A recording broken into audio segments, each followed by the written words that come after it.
안녕하세요. 임지은입니다. 벌써 9월의 마지막 날입니다. 시장 흐름 좋지 않은데요. 오늘은 9월장 마무리하고 10월 증시 전망해보는 시간 가져볼게요. 현대증권 류용석 투자정보팀장 전화 연결돼 있습니다. 팀장님 안녕하십니까? 네, 안녕하십니까? 네, 오늘 장중 2020선 하회하고 있습니다. 시장 약세 배경 어디 있다고 보십니까? 예, 오늘은 백엔에 대한 원형 환율도 기존에 한 950원대에서 960원대까지 소폭 반등을 했고요. 또 현대차 노사협상 문제 타결이 됐고, 또 내일부터 시작되는 중국 국경절 때문에 유오커에 대한 그 수요, 인바운드 수요 때문에 화장품 주식도 오르긴 하는데요. 전반적으로 보면은 그 원화의 약세에 따라서 외국인 매도가 좀 더 늘어날 가능성이 부정적으로 주가에 작용하고 있고요.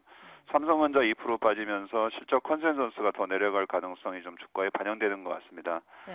즉 하락에 대한 요인보다는 상승하지 못하는 요인들이 더 커 보이는 장세이고요. 특히 이제 2020선이 붕괴되면서 심리적으로 보면은 조금 더 그 하락 압력을 좀 받고 있는 게 오늘 주된 하락 요인이 아닐까 이렇게 보고 있습니다. 네. 외국인 매도가 조금 더 지속될 가능성이 있다. 이런 것들이 하락 배경으로 작용을 하고 있는 것 같습니다. 최근 들어서 외국인 자금 유출이 계속 이어지고 있는데요. 지금 원화 이제 약세에다가 갓달러 강세에다가 엔저에 따른 자동차 업종 이제 좀 경쟁력 약화 이런 것들에 따른 것으로 풀이됩니다. 외국인 자금 유출 언제까지 계속될 거라고 보십니까? 외국인 자금 유출에 관련해서는 이 다음 달 말일에 그 FOMC가 있기 때문에요. 적어도 직전까지 그러니까 10월 중순까지는 외국인들이 그 국내 증시에 귀환하는 것은 좀 예상하기 좀 어렵다 이렇게 좀 예측을 하고 있습니다. 네. 9월 FOMC가 내용이 통화 정책을 변경하기 위한 시작인지 아닌지 논란이 있는데요. 그걸 떠나서라도 일단 10월까지도 통화정책과 관련한 불확실성이 달러 강세 압력으로 작용할 가능성이 높고요. 최근 우크라이나 사태 이후에 이라크 쪽, 시리아 쪽, 그리고 어제는 이제 홍콩 관련 이슈, 또 5일 앞으로 다가온 이제 브라질 대선 문제에 대한 그 선거 결과 이런 그 이머징 쪽에 나타날 수 있는 여러 가지 불안 요인들이 잠재되어 있기 때문에요. 더더욱 달러 강세 쪽에 외국인들 입장에서는 이머징 쪽 비중을 늘리긴 좀 쉽지 않아서 외국인 기관은 좀 10월 중순, 적어도 10월 중순까지는 늦춰질 가능성이 있다 이렇게 좀 보고 있습니다. 네. 다음 달에 예정된 FOMC 회의가 열릴 때까지는 외국인 자금 유출이 조금 당분간 이어질 것이다 이렇게 분석을 해주셨습니다.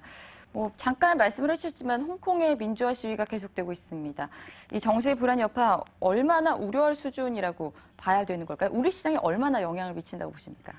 예, 홍콩 자치장관의 이제 친정부, 중국 친정부 후보만 허용하는 것이 이제 문제의 발단이 됐는데요. 국경절 앞두고 있어서 특히 이제 시장에 대한 그 우려는 더 커지고 있는 거 아닌가 이렇게 보고 있습니다. 사실상 그 중국 정부의 내정 간섭이 지속되고 있다는 것이 이제 문제의 발단이고요. 이런 측면들이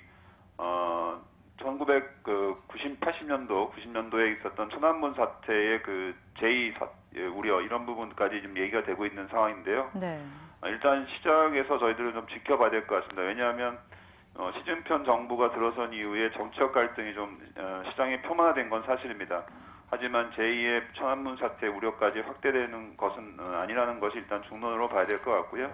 우리가 볼 수 있는 것들은 역시 그 홍콩 증시뿐만 아니라 중국 증시 동향을 통해서 홍콩 사태를 조금 인지할 수 있을 것 같은데 현재 중국 증시는 크게 하락하거나 하지 않고 있기 때문에 일단 저희들은 홍콩 사태가 좀 더 확대되는 것, 시장에 불리하게 또 영향을 줄 수 있는 부분들은 아직까지는 좀 제한적인 영향의 국면에 놓여 있다 이렇게 보고 있습니다. 네. 홍콩 민주화 시위 조금 홍콩 사태 같은 경우는 조금 더 지켜봐야 되겠다는 이런 의견이십니다. 중국 국경절을 맞이해서 1일부터 7일까지 중국인들 관광객들 많이 늘어날 거라는 시장의 기대감이 있는데요. 지금이라도 어떤 화장품주 같은 중국 수혜주들 좀 들어가 봐도 되겠습니까?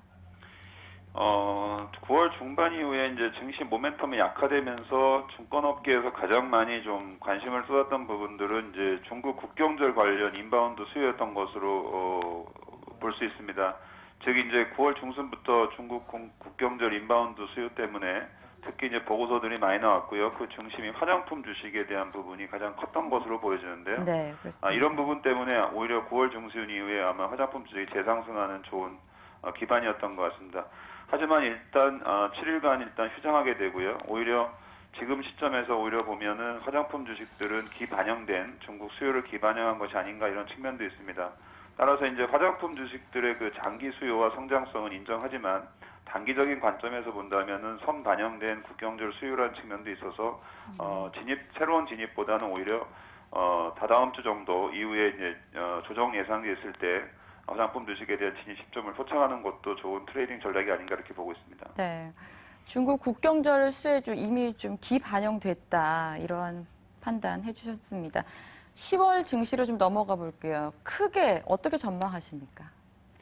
10월달 변수는 두 가지로 요약이 되는데요. 이제 외국인이 과연 어느 시점에 돌아올 수 있느냐, 그러니까 귀환할 거냐라는 부분이고요. 당연히 이 부분은 FOMC와 그 이머징 시장의 여러 가지 불협화음들과 좀 관련이 있을 것 같습니다. 총괄적으로 말씀드리면 FOMC 시점 관련해서는 10월 중후반까지는 이제 달러 강세 압력이 좀 강할 것으로 보여지고요.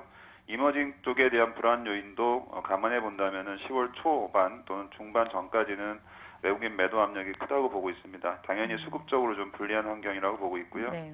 또 하나는 이제 실적이 아마 두 번째 변수인데요. 이미 삼성전자 등을 통해서 실적의 기대치 낮아져 있는 거는 충분히 이해할 수 있는 부분입니다. 다만 3분기에 전년 동기 대비해서 증권이나 은행, 기타 이제 유틸리티 등등 해서는 영업 실적이 큰 폭으로 개선될 걸 기대하고 있는데요. 네. 제반 그 3분기 동안에 나타났던 산업 생산이나 수출 그리고 국내 여러 가지 내수 동향들을 감안했을 때 기대했던 수치보다는 조금 덜 나올 가능성이 있습니다. 즉 뚜껑은 열어봐야 되는 그 수준이기 때문에요.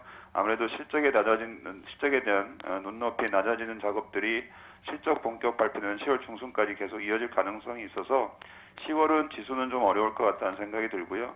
대신에 이제 실적이 호전되는 종목이라든가 아니면은 구조적으로 시장에서 기관들이 매수하는 종목 중심으로는 업종이나 종목을 좀 선별해서 압축할 필요는 있지 않을까 이렇게 보고 있습니다. 네.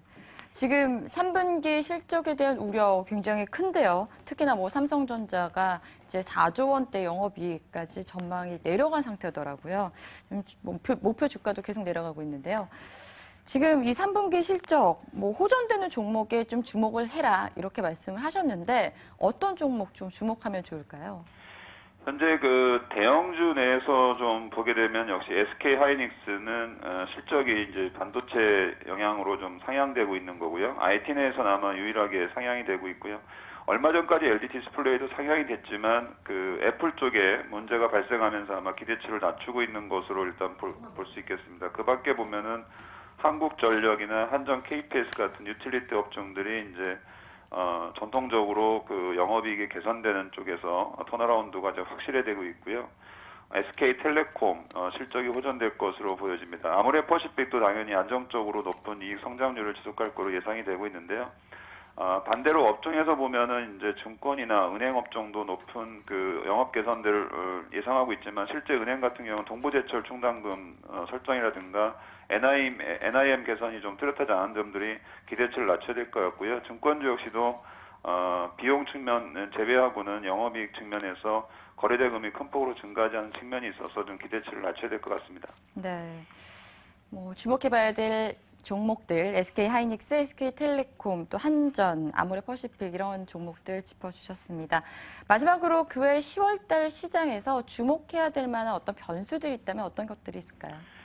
예, 당장 10월 초에는 이제 브라질 대선 결과가 나올 것 같은데 5일 후 정도 나올 것 같은데 어제 증시에서도 보면은 브라질 증시가 큰 폭으로 하락을 했는데요.